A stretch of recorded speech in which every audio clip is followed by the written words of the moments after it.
नमस्कार साथियों, स्वागत है आपका एग्जाम अभ्यास में। आज हम लोग पेट की टेस्ट सीरीज सॉल्व करने जा रहे हैं, जो कि यूथ कंपटीशन की टेस्ट सीरीज है, मॉक टेस्ट है, जिसमें हम लोग मैथ और रीजनिंग को छोड़कर बाकी जितने भी सब्जेक्ट्स हैं, डीआई को छोड़कर बाकी आपकी हिंदी हो जाएगी, जीएस हो जाएगी, इंग्लिश हो जाएगी, जितनी भी सब्जेक्ट्स हैं वो हम लोग इसमें मॉक टेस्ट में कवर करेंगे। बाकी मैथ, रीजनिंग और डीआई के क्वेश्चंस हम छोड़ देंगे। वो आप पीडीएफ में आपको हम क्वेश्चंस दे देंगे, वहां से आप लोग देख के उनको सॉल्व कर लीजिएगा। ठीक है, चलिए चलते हैं अपने पहले क्वेश्चन पे। पहला क्वेश्चन है, निम्नलिखित में से किसने हड़प्पा संस्कृति के विघटन के लिए इंद्र को उत्तरदायी माना था? इंद्र को कौन सा उत्तर हड़प्पा संस्कृति के विघटन के लिए इंद्र को किसने उत्तरदायी माना था? तो माना था सर मार्टिमर व्हीलर ने। ठीक है, तो ऑप्शन इसका बी करेक्ट है। अगला क्वेश्चन है, निम्नलिखित में से कौन सा ग्रंथ जैन ग्रंथ जैन भिक्षुओं के लिए नियमों का वर्णन करता है? कौन सा जैन ग्रंथ जैन भिक्षुओं के लिए नियमों का वर्णन करता है? कौन सा हो जाएगा? तो आचरांग सूत्र। ठीक है, आचरांग सूत्र ऑप्शन नंबर ए करेक्ट है इसका। इसमें क्या है, ये जैन ग्रंथ है, जैन भिक्षुओं के लिए नियमों के वर्णन का इसमें आपका मिलता है। ठीक है, स्रोत मिलता है। चलिए अगला क्वेश्चन है, निम्नलिखित में से अशोक का कौन सा शिलालेख 5 यवन राज्यों में धर्म प्रचारकों के भेजने का वर्णन करता है? कौन करता है? तो शिलालेख जो है, शिलालेख जो 13 नंबर का शिलालेख है, 13वां शिलालेख, वह करता है। ठीक है, अशोक का 13वां जो शिलालेख है वो 5 यवन राज्यों में धर्म प्रचारकों के भेजने का वर्णन करता है। चलिए अगला क्वेश्चन है, फोर्थ नंबर, ऋग्वेद में उल्लिखित 10 राग युद्ध किस नदी के तट पर लड़ा गया था? 10 राग युद्ध जो है वो किस नदी पे तट पर लड़ा गया था, आपको बताना है। तो करेक्ट इसमें ऑप्शन हो जाएगा परुष्णी। ठीक है, परुष्णी नदी के किनारे लड़ा गया था, जो प्रेजेंट में इसका नाम जो है वो रावी नदी है। प्रेजेंट में परुष्णी नदी का नाम है रावी नदी। चलिए अगला क्वेश्चन है, किस मुगल सेना नायक के साथ शिवाजी ने पुरंदर की संधि 1665 ईस्वी पर हस्ताक्षर किए थे? पुरंदर की संधि कब होती है? 1665 में। ठीक है, किस मुगल शासक ने, कौन सा ऐसा मुगल सेना नायक था जो शिवाजी के साथ, ठीक है, उसने हस्ताक्षर किया था पुरंदर की संधि पर? जय सिंह, जसवंत सिंह, शाइस्ता खां या अफजल खां? चलिए बताइए कौन सा इसमें करेक्ट हो जाएगा। तो जय सिंह ने किया था।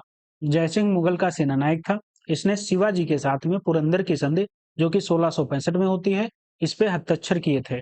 चलिए अगला क्वेश्चन है, निम्न अवसरों में से किस एक पर जन गण मन पहली बार गाया गया था? कौन सा अवसर था? 1896 का भारतीय राष्ट्रीय कांग्रेस का अधिवेशन, या 1905 का अधिवेशन, या 1911 का अधिवेशन, या 1919 का अधिवेशन? कौन सा अधिवेशन था?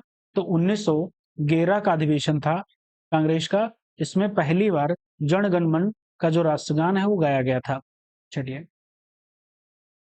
अगला क्वेश्चन है, निम्नलिखित में से किन्हें बंबई त्रिमूर्ति के नाम से जाना जाता है? बंबई त्रिमूर्ति के नाम से किसे जाना जाता है? किसे जाना जाता है तो बताइए। ठीक है, मेहता, तेलंग और तैयब जी। ठीक है, मेहता कौन थे? तो फिरोज शाह मेहता, बदरुद्दीन तैयब जी और केटी तेलंग, इन तीनों लोगों को बंबई त्रिमूर्ति के नाम से जाना जाता है। ये तो ऑप्शन इसका सी करेक्ट हो जाएगा।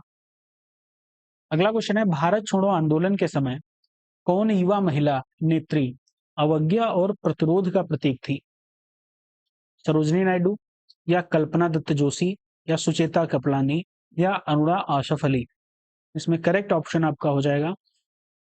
तो सबसे पहले भारतीय राष्ट्रीय कांग्रेस का जो 40वां अधिवेशन हुआ 1925 में कानपुर में हुआ था, इसकी अध्यक्ष किसने कौन बनी थी? तो सरोजनी नायडू थी, जो पहली भारतीय महिला बनी थी। ठीक, सरोजनी नायडू। इन्हें हिंदी को राष्ट्रभाषा के रूप में माना गया। ठीक है, इसमें इस जो अधिवेशन होता है 1935 को, इसमें हिंदी को राष्ट्रभाषा के रूप में माना गया था। 32वां अधिवेशन कौन सा होता है? 1917 में कलकत्ता में हुआ, जिसकी अध्यक्ष कौन बनी थी? एनी बेसेंट, जो प्रथम महिला अध्यक्ष थी, प्रथम महिला अध्यक्ष थी, ये ध्यान रखिएगा। चलिए, तो इसका ऑप्शन करेक्ट क्या हो जाएगा? तो इसका जो ऑप्शन होगा वो अरुणा आसफ अली है। अरुणा आसफ अली ये आंदोलन के समय युवा महिला अभिनेत्री महिला सॉरी नेत्री नेता थी। अवज्ञा और प्रतिरोध का प्रतीक माना जाता था। सरोजिनी नायडू के बारे में हमने बता दिया, और पहली महिला जो बनी थी अध्यक्ष एनी बेसेंट, उनके बारे में हमने बता दिया। तो आपका 9 नंबर जो क्वेश्चन आ रहा है वही आ रहा है। भारतीय राष्ट्रीय कांग्रेस की जो प्रथम भारतीय महिला थी अध्यक्ष कौन थी? तो सरोजिनी नायडू थी, जो कि 1925 का जो अधिवेशन होता है कानपुर में, उसमें बनाई गई थी। तो इसका ऑप्शन हो जाएगा आपका सरोजिनी नायडू। ठीक, सरोजिनी नायडू। चलिए, अगला क्वेश्चन है 10 नंबर। तो इसमें सरोजिनी नायडू तो ऑप्शन है नहीं, तो इसमें ई ऑप्शन हो जाएगा इसमें। ठीक है, चलिए अगला। किसके सुझाव पर भारतीयों को साइमन कमीशन से बाहर रखा गया? किसके सुझाव पे भारतीयों को साइमन कमीशन से बाहर रखा गया था? तो इरविन के सुझाव से, लॉर्ड इरविन के सुझाव से रखा गया था भारत में कमीशन। जो साइमन कमीशन आया, कब आया? 1928 में। 1928 में साइमन कमीशन आता है। इसमें भारतीयों को नहीं रखा गया था, ठीक है, बाहर रखा गया था। इसमें कितने अंग्रेज सदस्य थे साइमन कमीशन में, पूछा जाता है। तो 7 सदस्य थे। चलिए, अगला क्वेश्चन है, 9 डिग्री चैनल अवस्थित है। 9 डिग्री जो चैनल है किसके मध्य अवस्थित है? चलिए बताइए। तो कवरत्ती तथा मिनकाय के बीच, या अमीन दीवी कवरत्ती के बीच में, या कार निकोबार तथा ग्रेट निकोबार के बीच में, या अंडमान तथा निकोबार द्वीपों के बीच में। तो 9 डिग्री जो चैनल है वो मिनिकाय एवं कवरत्ती के बीच में स्थित है। मिनिकाय और कवरत्ती, तो ऑप्शन ए करेक्ट हो जाएगा।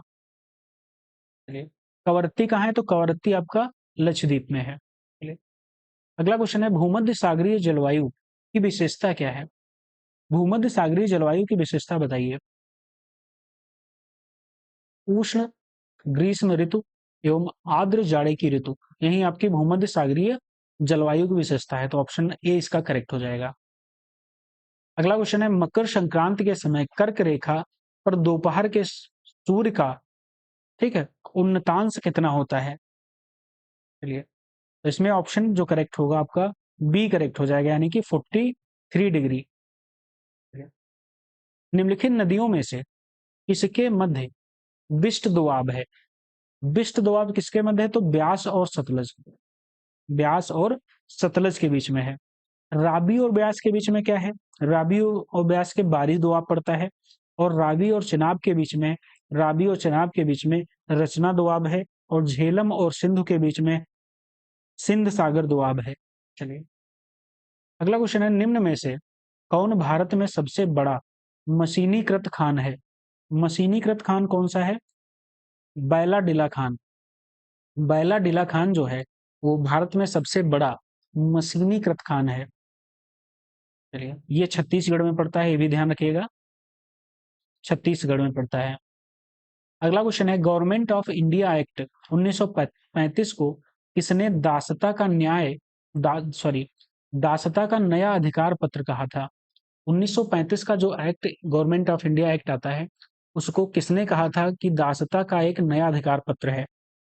तो ये पंडित जवाहरलाल नेहरू ने कहा था। ऑप्शन इसका बी करेक्ट हो जाएगा, पंडित जवाहरलाल नेहरू जी ने कहा था। अगला क्वेश्चन है, निम्नलिखित में राज्य के नीति निर्देशक तत्वों का कौन सा अनुच्छेद राज्य को निर्देशित करता है कि वे उद्योगों के प्रबंधन में कामगारों की सहभागिता सुनिश्चित करें? तो इसमें करेक्ट ऑप्शन हो जाएगा आपका 43 ए। 43 में ए में कहता है कि नीति निर्देशक तत्वों का कौन सा अनुच्छेद? तो 43 ए है, जिसमें उद्योगों के प्रबंधन में कामगारों की सहभागिता है। इसमें कहा गया है 43 ए में। चलिए, अगला क्वेश्चन है 18 नंबर। केंद्र सरकार और राज्य सरकारों को प्राधिकार पत्र प्राप्त होता है।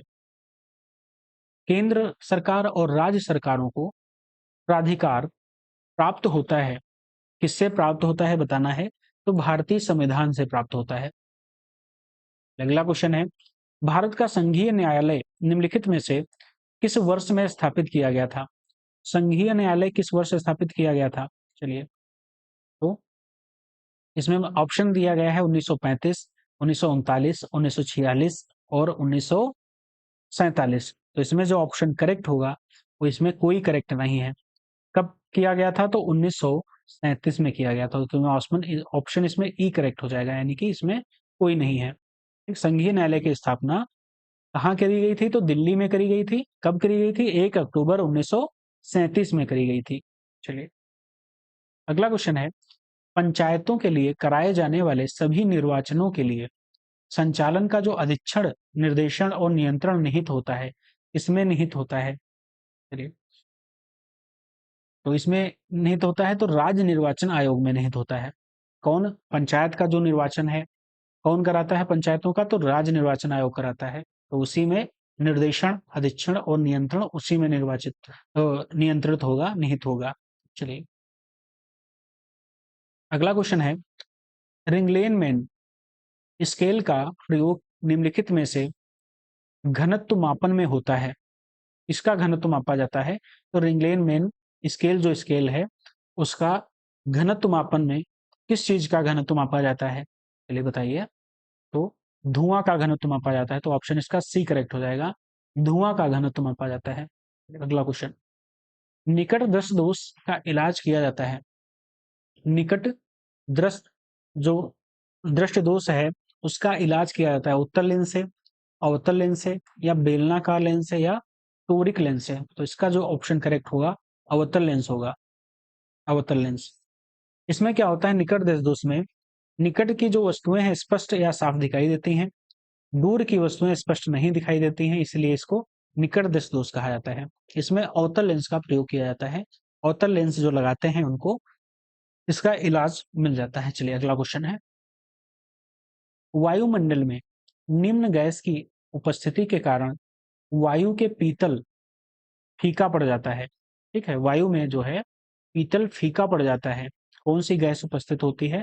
तो हाइड्रोजन सल्फाइड, सॉरी सॉरी, एक मिनट, हाँ, हाइड्रोजन सल्फाइड गैस की उपस्थिति के कारण वायु में पीतल का रंग फीका पड़ जाता है। तो ऑप्शन 20 का करेक्ट हो जाएगा। चलिए, अगला क्वेश्चन है, जीव विज्ञान नाम दिया गया था। किसने दिया था जीव विज्ञान नाम? तो लैमार्क ने दिया था। ऑप्शन बी करेक्ट हो जाएगा। पोलियो के टीके की खोज किसने की थी? पोलियो की टीके की खोज किसने करी थी? तो इसमें करी थी तो जॉन सॉल्क ने करी थी पोलियो के टीके की खोज। कब करी थी? 1952 में। अगला क्वेश्चन है, निम्नलिखित में से किस समिति द्वारा भारत में गरीबी के आकलन हेतु पहली बार स्वास्थ्य एवं शिक्षा पर होने वाले निजी व्यय को भी शामिल किया गया था? ठीक है, तो ऑप्शन इसमें करेक्ट ऑप्शन होगा तेंदुलकर समिति। ऑप्शन सी इसका करेक्ट हो जाएगा, तेंदुलकर समिति। अगला क्वेश्चन है, सर्वप्रथम क्षेत्रीय ग्रामीण बैंक की शुरुआत कब हुई थी? सर्वप्रथम क्षेत्रीय ग्रामीण बैंक की शुरुआत हुई थी 1975 में। ऑप्शन सी इसका करेक्ट हो जाएगा, 1975। अगला क्वेश्चन है, राष्ट्रीय खाद्य सुरक्षा अधिनियम लागू हुआ था। कब लागू हुआ था राष्ट्रीय खाद्य सुरक्षा अधिनियम? तो 2013 को लागू हुआ था। तो इसमें ऑप्शन चारों गलत हैं। ठीक है, इसमें ऑप्शन ई करेक्ट हो जाएगा, यानी कि 2013 में राष्ट्रीय खाद्य सुरक्षा अधिनियम लागू हुआ था। अगला क्वेश्चन है, भारत में national food for work programme किस वर्ष में शुरू किया गया था? किस वर्ष में शुरू किया गया था national food for work programme? तो 2004 में शुरू किया गया था। ऑप्शन ए करेक्ट हो जाएगा इसका। अगला क्वेश्चन है, मुक्त बाजार अर्थव्यवस्था का एक महत्वपूर्ण पहलू है, कौन सा है? तो पूंजीवादी जो है वो मुक्त बाजार अर्थव्यवस्था का एक महत्वपूर्ण पहलू है। अगला क्वेश्चन है, चपचार कुट राज्य का एक त्योहार है या झूम ऑपरेशन से सबसे कठिन कार्य यानी जंगल साफ करने के पूरा होने के बाद मार्च के दौरान में मनाया जाता है? मार्च के दौरान में मनाया जाता है। तो मिजोरम का यह त्योहार है। चपचार कुट जो त्योहार है वो मिजोरम का त्योहार है। विश्व शरणार्थी दिवस हर वर्ष कब मनाया जाता है? विश्व शरणार्थी दिवस 20 जून को मनाया जाता है। ऑप्शन ए करेक्ट हो जाएगा। अगला क्वेश्चन है 1948 में ओलंपिक खेलों का आयोजन स्थल था कौन सा? 1948 में जो ओलंपिक खेल हुए, ग्रीष्म ओलंपिक खेल हुए, वो कहाँ हुए थे? तो लंदन में हुए थे। ऑप्शन बी इसका करेक्ट हो जाएगा, लंदन। अगला क्वेश्चन है वन अनुसंधान संस्थान देहरादून की स्थापना इंपीरियल वन अनुसंधान संस्थान के रूप में की गई थी। किस वर्ष इसे इंपीरियल वन अनुसंधान संस्थान के रूप में स्थापित किया गया था? तो ऑप्शन इसका करेक्ट हो जाएगा 1906 में। राष्ट्रीय नमक सत्याग्रह स्मारक कहाँ स्थित है? राष्ट्रीय नमक सत्याग्रह आपका गुजरात में स्थित है। भारत के कितने राज्य और केंद्र शासित प्रदेश उत्तर प्रदेश से सीमावर्ती हैं, मतलब उत्तर प्रदेश से सीमा साझा करते हैं? कितने राज्य और कितने केंद्र शासित प्रदेश हैं? तो 9। ठीक है, कुल 8 राज्य हैं और 1 केंद्र शासित प्रदेश है, तो कुल 9 हो जाएंगे। इसमें ऑप्शन में गलत दिए गए हैं। ठीक है, राज्य 8 होंगे। ठीक है, राज्य की बात करी जाए तो राज्य 8 होंगे और एक आपका हो जाएगा यूटी। ठीक है, यूनियन टेरिटरी हो जाएगा एक, जो कि दिल्ली है। चलिए, कनाडा की राजधानी क्या है? कनाडा की राजधानी क्या है कनाडा की? तो ओटावा कनाडा की राजधानी है। चलिए, ओटावा की जो कनाडा की राजधानी है आपकी ओटावा हो जाएगी। वेलिंगटन किसकी राजधानी है? ओस्लो। ओस्लो आपकी नॉर्वे की राजधानी है। ठीक है, ओस्लो आपकी राजधानी की उसकी नॉर्वे की राजधानी है। चलिए, अगला क्वेश्चन है 38 नंबर। राज्य की मंत्रिपरिषद सामूहिक रूप से इसकी डैश के प्रति जिम्मेदार होते हैं? जो मंत्रिपरिषद सामूहिक रूप से किसके प्रति जिम्मेदार होते हैं, ये ध्यान रखिएगा। राज्य के मंत्रिपरिषद की बात करी जा रही है, तो विधानसभा के प्रति उत्तरदायी होते हैं या जिम्मेदार होते हैं। अगला क्वेश्चन है मधुशाला किसकी कृत है? मधुशाला किसकी कृत है? तो मैथिली शरण गुप्त, रविन्द्रनाथ टैगोर, हरिवंश राय बच्चन। तो सबको पता है हरिवंश राय बच्चन की मधुशाला कृत है, हरिवंश राय बच्चन की। अगला क्वेश्चन है उस्ताद जाकिर हुसैन का संबंध संगीत के किस वाद्य से है? किस वाद्य से है? तो आपका तबला से हो जाएगा। ऑप्शन 20 का करेक्ट हो जाएगा, तबला। और इसकी मैं पीडीएफ अपने टेलीग्राम चैनल एग्जाम अभ्यास पे डाल दूंगा, वहां से आप इसका सोल्यूशन देख सकते हैं। वहां से आप मैथ के रीजनिंग के क्वेश्चन पुटअप कर सकते हैं, वहां से आप सॉल्व कर सकते हैं। चलिए, बाकी मैथ का क्वेश्चन है, मैथ के आप क्वेश्चन यहाँ से सॉल्व करिएगा। ठीक है, यहाँ पे स्पेस भी नहीं है। मैं जीएस की टेस्ट सीरीज को सॉल्व कर रहा हूँ। मैथ और रीजनिंग के आप यहाँ से क्वेश्चन को पुटअप कर लीजिएगा, सॉल्व कर लीजिएगा। चलिए,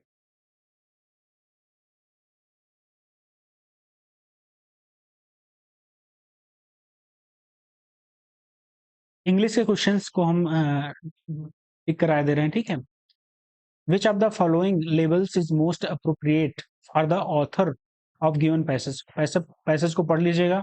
उसमें जो ऑथर की बात करी जा रही है में हो जाएगा इन्वायरमेंट एंथुसियास्ट। ठीक है, चलिए, अगला है where can one read the complete history of a tree? ठीक है, इसको पैसेज को आप पढ़िएगा, उसमें से बताइएगा, तो आपका ऑप्शन बी करेक्ट हो जाएगा। ठीक है, 53 में आपका ऑप्शन सी करेक्ट हो जाएगा और 54 में आपका ऑप्शन क्या हो जाएगा करेक्ट? सी करेक्ट हो जाएगा। 55 में आपका ऑप्शन करेक्ट होगा ए। ठीक है, चलिए, अगला क्वेश्चन है हिंदी है। निम्नलिखित में संधि का कौन सा युग्म गलत है? चलिए, हिंदी में संधि पूछा गया है, इसमें कौन सा आपका युग्म गलत है? अनुदित किससे मिलकर बना है? अनु प्लस उदित। अनु प्लस उदित बना है अनुदित, बिल्कुल करेक्ट है आपका, इसमें कोई गलती नहीं है। अवनींद्र, अवनींद्र किससे बना है? अवनी प्लस इंद्र से, ये भी आपका करेक्ट है। श्रद्धानंद, श्रद्ध प्लस आनंद, ये गलत है। श्रद्धानंद श्रद्धा प्लस आनंद से बनेगा। ठीक है, इसे बनेगा श्रद्धा प्लस आनंद। चलिए, बाकी ये भी आपका करेक्ट है, तो इनकरेक्ट आपका हो जाएगा सी। चलिए, अगला क्वेश्चन है विज्ञ का विलोम क्या है?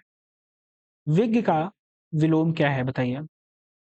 विज्ञ का आपका विलोम होगा आज्ञा। ठीक है, निम्नलिखित में से स्त्रीलिंग शब्द को चुनिए।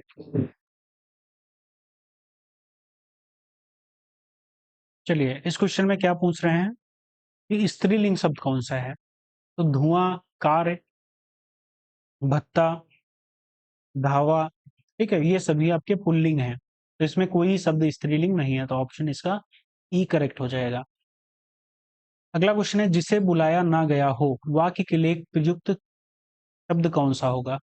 जिसे बुलाया ना गया हो, उसे आप कहेंगे अनाहूत। ठीक है, अनाहूत कहेंगे। चलिए, मुगल बादशाह शाहजहां ने किस कवि को महाकविराय की पदवी दी थी? महाकविराय की पदवी किसे दी थी? तो सुंदर दास को दी थी। ठीक है, सुंदर दास को दी थी। इसमें ऑप्शन कोई नहीं है, तो ऑप्शन इसका ई करेक्ट हो जाएगा, मतलब सुंदर दास को दी थी। चलिए, अगला है गद्यांश। इसको बहुत अच्छे से पढ़िएगा।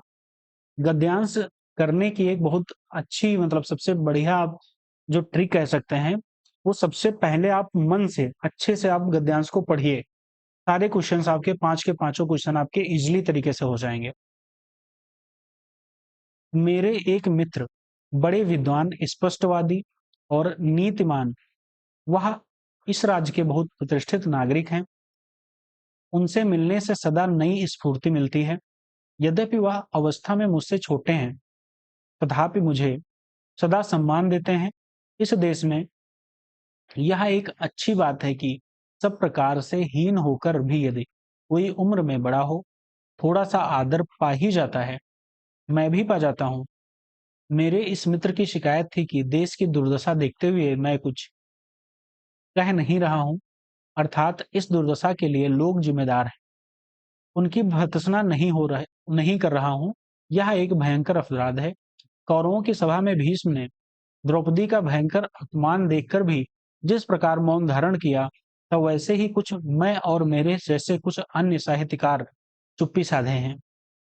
भविष्य में भविष्य इसे उसी तरह क्षमा नहीं करेगा जिस प्रकार भीष्म पितामह को क्षमा नहीं किया गया। मैं थोड़ी देर तक अभिभूत होकर सुनता रहा और मन में पाप बोध का भी एहसास हुआ। सोचता रहा, कुछ करना चाहिए, नहीं तो भविष्य क्षमा नहीं करेगा। वर्तमान ही कौन क्षमा कर रहा है? काफी देर तक मैं परेशान रहा। चुप रहना ठीक नहीं है। कमबख्त भविष्य नहीं करेगा। उसकी सीमा भी तो कोई नहीं है। 5,000 वर्ष बीत गए, अब तक बेचारे भीष्म पितामह को क्षमा नहीं किया गया। भविष्य विकट अहिष्णुर है। काफी देर तक भ्रम दूर हुआ, मैं भीष्म नहीं हूँ। अगर हिंदी में लिखने वाला कोई भीष्म हो जाता, तो मैं भी, मुझे कौन पूछता है। बहुत ज्ञानी गुणी भरे पड़े हैं, मुझसे अवस्था में ज्ञान प्रतिभा में बहुत आगे हैं। मुझे कोई डर नहीं। भविष्य नामक महादुरंत अज्ञात मुझे किसी गिनती में लेने वाला नहीं। डरना हो तो वे नहीं डरे, वे लोग डरे जिनकी गिनती हो सकती है। तुम क्यों घबराते हो मनसाराम? तुम तो ना 3 में ना 13 में। बड़ी राहत मिली इस यथार्थ बोध से। चलिए, इस वाक्य गद्यांश को हमने पढ़ा अच्छे से, और मैं इस क्वेश्चन को करने के लिए देख रहा हूँ। चलिए, पहला क्वेश्चन गद्यांश का है, ना 3 में ना 13 में मुहावरे का अर्थ ठीक लगता है। चलिए बताइए। अभी हमने लास्ट में मैंने इस लाइन को पढ़ा है कि तुम ना 3 में ना 13 में। ठीक है, तो इसका मुहावरा है, ये मुहावरे का अर्थ बताइए। तो धोखे में रहना, बहुत ही महत्वपूर्ण होना, धैर्य पूर्वक सोचना, किसी भी गिनती में ना आना, उपयुक्त में से कोई नहीं। चलिए बताइए, इसमें करेक्ट ऑप्शन क्या होगा? तो एक ही इसमें लग रहा है हमको कि किसी भी गिनती में आना, उपयुक्त शब्द जो अर्थ मिल रहा है हमको, वो यही मिल रहा है, किसी भी गिनती में आना। बहुत अच्छे से मैंने पढ़ा, गद्यांश को पढ़ा, और एक ही बार में इस क्वेश्चन का आंसर हमको पता चल गया। अगला क्वेश्चन है, भर्त्सना का क्या तात्पर्य है? भर्त्सना का तात्पर्य होता है निंदा और तिरस्कार। ठीक है, चलिए, लेखक की परेशानी का कारण क्या था? लेखक की जो परेशानी है, उसका कारण है, लेखक और उनके जैसे साहित्यकारों को भविष्य कभी क्षमा नहीं करेगा। जैसे भीष्म को आज तक क्षमा नहीं किया गया। यही आपका करेक्ट है। ठीक है, ये आपने अभी गद्यांश जो पढ़ा, उसमें ये आपको लग रहा है कि यही जो है परेशानी का कारण है। क्यों कारण है? क्योंकि भीष्म पितामह को क्षमा नहीं किया गया, इसलिए हम साहित्यकारों को भी क्षमा नहीं किया जाएगा। चलिए, अगला क्वेश्चन है, भीष्म पितामह को क्षमा क्यों नहीं किया गया? क्यों नहीं किया गया? क्योंकि कौरवों की सभा में भीष्म ने द्रौपदी का भयंकर अपमान देखकर भी मौन धारण किया था। यही बिल्कुल आपका करेक्ट ऑप्शन हो जाएगा। ठीक है, ये आपका करेक्ट हो जाएगा। लेखक को किस यथार्थ बोध से राहत मिली? तो लेखक भीष्म नहीं थे। उनसे अवस्था में ज्ञान प्रतिभा में बहुत आगे बहुत से ज्ञानी गुणी लोग भरे पड़े हैं। उन्हें भविष्य नामक महादुरंत जंतु से डरना चाहिए। तो यही आपका डी करेक्ट हो जाएगा। चलिए, अब दूसरा गद्यांश है, उसको बहुत अच्छे से पढ़िएगा, उसके क्वेश्चन हम लोग करेंगे। हमारे बाल्यकाल के संस्कार ही जीवन का ध्येय निर्धारित करते हैं। अतः यदि शैशव अवस्था में हमारी संतान ऐसे व्यक्तियों की छाया में ज्ञान प्राप्त करेगी जिनमें चरित्र तथा सिद्धांत की विशेषता नहीं है, जिनमें संस्कार जनित अनेक दोष हैं, तो फिर उनके चरित्र पर भी उसी की छाप पड़ेगी और भविष्य में उनके ध्येय भी उसी के अनुसार स्वार्थमय तथा अस्थिर होंगे। शिक्षा एक ऐसा कर्तव्य नहीं है जो किसी पुस्तक को प्रथम पृष्ठ से अंतिम पृष्ठ तक पढ़ाने से ही पूर्ण हो जाता हो, वरन वह एक ऐसा कर्तव्य है जिसकी परिधि सारे जीवन को घेरे हुए है। और पुस्तकें ऐसे सांचे में हैं जिन्हें ढालकर उसे सुडौल बनाया जा सकता है। पुस्तक एक ऐसा सांचा है, ठीक है, जिनसे आप ढलकर सुडौल बन सकते हैं। आत्मनिर्भरता का जो अर्थ है अपने ऊपर निर्भर रहना। जो व्यक्ति दूसरे के मुंह को नहीं ताकते हुए आत्मनिर्भर होते हैं, वस्तुतः आत्मविश्वास के बल पर कार्य करते रहना आत्मनिर्भरता है। आत्मनिर्भरता का अर्थ है समाज, निज, राष्ट्र की आवश्यकताओं की पूर्ति करना। व्यक्ति, समाज तथा राष्ट्र में आत्मविश्वास की भावना।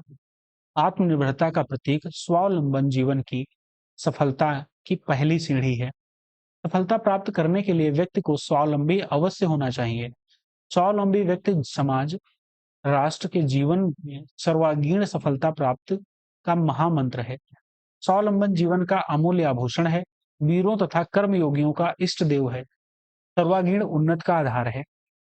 चलिए, जब व्यक्ति स्वावलंबी होगा, उनमें आत्मनिर्भरता होगी, तो ऐसा कोई कार्य नहीं है जिसे वह न कर सके। स्वावलंबी मनुष्य के सामने कोई भी कार्य आ जाए, वह अपने दृढ़ विश्वास से, अपने आत्मबल से उसे अवश्य ही पूर्ण कर लेगा। स्वावलंबी मनुष्य जीवन में कभी भी सफलता का मुंह नहीं देखता। वह जीवन के हर क्षेत्र में निरंतर कामयाब होता जाता है। सफलता तो स्वावलंबी मनुष्य की दासी बनकर रहती है। जिस व्यक्ति का स्वयं अपने आप पर ही विश्वास नहीं, भला क्या कर पाएगा? परंतु इसके विपरीत जिस व्यक्ति में आत्मनिर्भरता होगी, वह कभी किसी के सामने नहीं झुकेगा। वह जो करेगा सोच समझकर धैर्य से करेगा। मनुष्य में सबसे बड़ी कमी स्वावलंबन का न होना है। सबसे बड़ा गुण भी मनुष्य की आत्मनिर्भरता ही है। तो इसके क्वेश्चन हम लोग करेंगे, 5 क्वेश्चन होंगे। पहला क्वेश्चन है, सर्वांगीण सफलता प्राप्ति का महामंत्र लेखक के अनुसार क्या है? आत्मविश्वास या सहनशीलता, अच्छे संस्कार, कर्तव्य निष्ठा, आत्मनिर्भरता, आत्मबल, धैर्य और स्नेह युक्त व्यवहार। चलिए बताइए, इसका जो करेक्ट ऑप्शन होगा वो क्या होगा?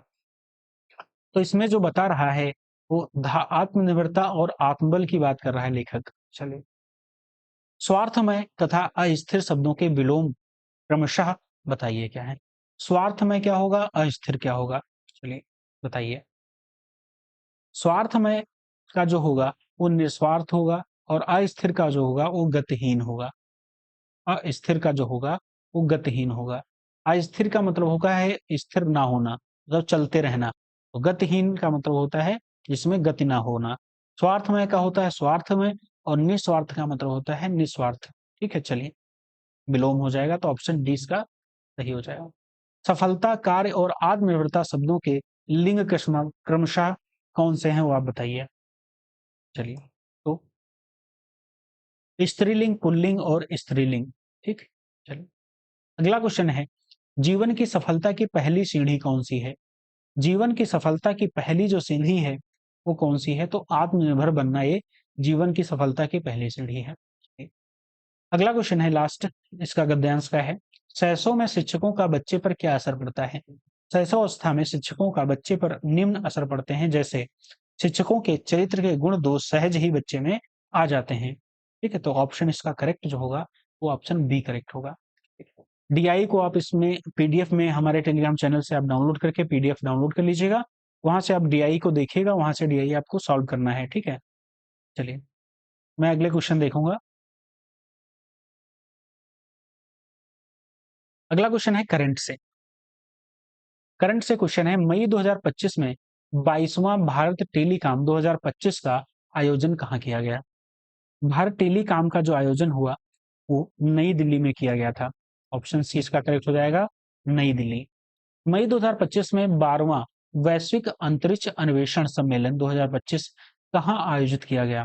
कहाँ आयोजित किया गया? तो ऑप्शन इसका बी हो जाएगा, नई दिल्ली। अगला क्वेश्चन है, मई 2025 में भारतीय वायुसेना के नए उप प्रमुख के रूप में किसने पदभार ग्रहण किया? किसने पदभार ग्रहण किया? चलिए, तो हो जाएंगे एयर मार्शल नर्मदेश्वर तिवारी, भारतीय सेना के वायुसेना के नए उप प्रमुख हैं। चलिए, अगला क्वेश्चन है, मई 2025 में अंतरराष्ट्रीय सौर गठबंधन का 123वां सदस्य कौन देश बना? अंतरराष्ट्रीय सौर गठबंधन का 123वां देश कौन बना है, बताइए। तो ऑप्शन इसका करेक्ट हो जाएगा अंगोला, डी। ऑप्शन डी इसका करेक्ट हो जाएगा, अंगोला। अगला क्वेश्चन है, मई 2025 में किस कंजर्वेटिव नेता को जर्मनी का नया चांसलर नियुक्त किया गया, चुना गया? किसे चुना गया? तो हो जाएंगे फ्रेडरिक मर्ज। ऑप्शन ए इसका करेक्ट हो जाएगा, फ्रेडरिक मर्ज। चलिए, अगला क्वेश्चन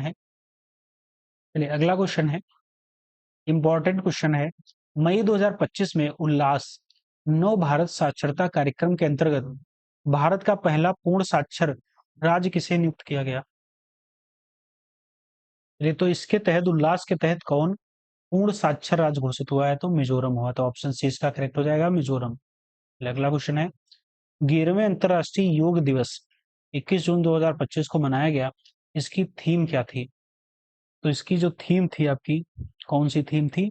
तो yoga for one earth one health, yoga for one earth one health. Option C इसका करेक्ट ऑप्शन हो जाएगा, ऑप्शन सी।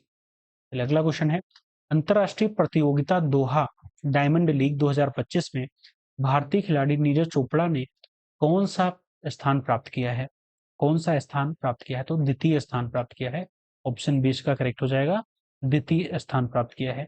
कितने मीटर भाला फेंका है? तो 90.23 मीटर भाला फेंका है।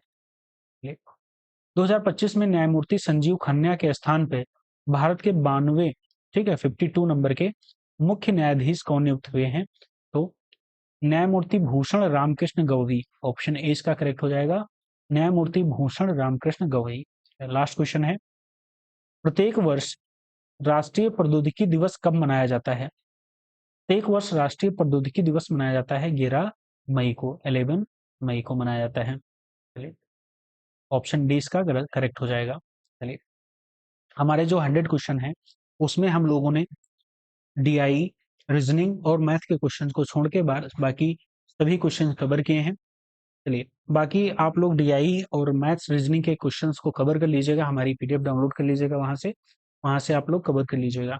चलिए, वीडियो अच्छी लगी हो तो लाइक शेयर सब्सक्राइब अवश्य करेगा। थैंक यू सो मच, धन्यवाद।